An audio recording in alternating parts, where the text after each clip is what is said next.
అయితే ఇక్కడ మనం అబ్జర్వ్ చేసుకుంటే ఆ హత్యకి సంబంధించిన వివరాలు మనం అబ్జర్వ్ చేసుకుంటే ఓవరాల్ గా ఇది కేవలం ఒక వ్యక్తిగత వ్యవహారాలు, అదేవిధంగా ఒక ఆర్థిక లావాదేవీల కారణంగానే ఈ హత్య నేపథ్యం కనిపిస్తా ఉంది. ఎందుకంటే ఎవరైతే అక్యూజ్డ్ ఉన్నారో, నిందితుడు ఉన్నాడో అతను హరిశ్చంద్ర ప్రసాద్, అతను అదేవిధంగా లక్ష్మీనాయుడు, తిరుమలశెట్టి లక్ష్మీనాయుడు, అదే వాళ్ళిద్దరూ కూడా చాలా క్లోజ్ ఫ్రెండ్స్. వాళ్ళిద్దరూ కూడా కలిసి వ్యాపారాలు చేసుకునే వ్యక్తులు.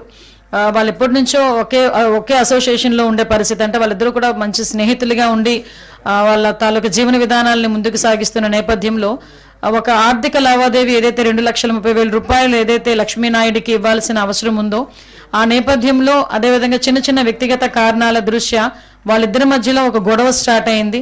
ఆ గొడవ తర్వాత కూడా వాళ్ళు వెళ్ళి వార్న్ చేసుకోవడం, ఒకరినొకరు వార్న్ చేసుకోవడం అన్నీ కూడా జరిగినాయి.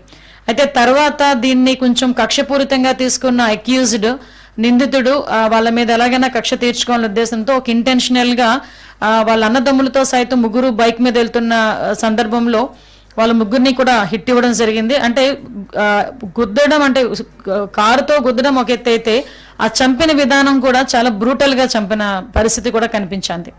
దీని మీద చాలా క్లియర్ గా మనం ఒక్కసారి చూసుకుంటే అంత అతి దారుణ